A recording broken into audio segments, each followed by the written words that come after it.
this is just a short overview of the finishing process. I've finished knitting all of the pieces and I have seamed them. Now, when you finish, you start with the shoulder seams. And you seam those first, and there's a video for that. And then you seam the other one, and then you can pick up the stitches on the neckline.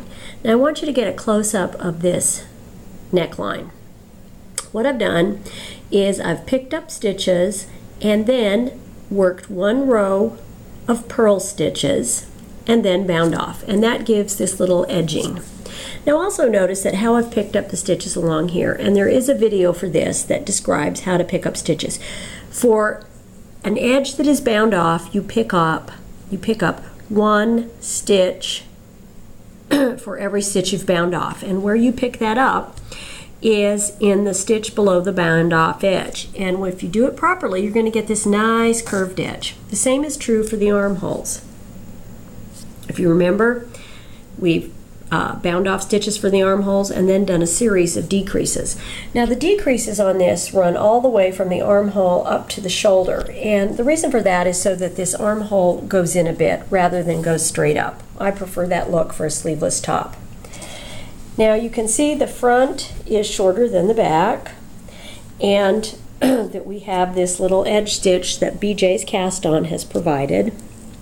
Okay, that looks a lot like little purl bumps, which is why I selected doing the armholes like this. Now when you pick up stitches on a vertical edge or along rows, because there are always, well not always, but most of the time there are more rows for an inch than there are stitches, you don't want to pick up as many stitches. You don't want to pick up a stitch for every row.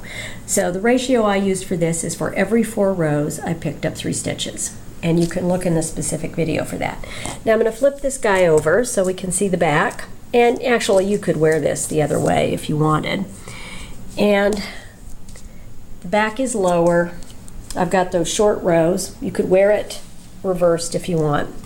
And along here we have a lot more of a vertical edge. So you're going to be picking up 3 stitches for every 4 rows.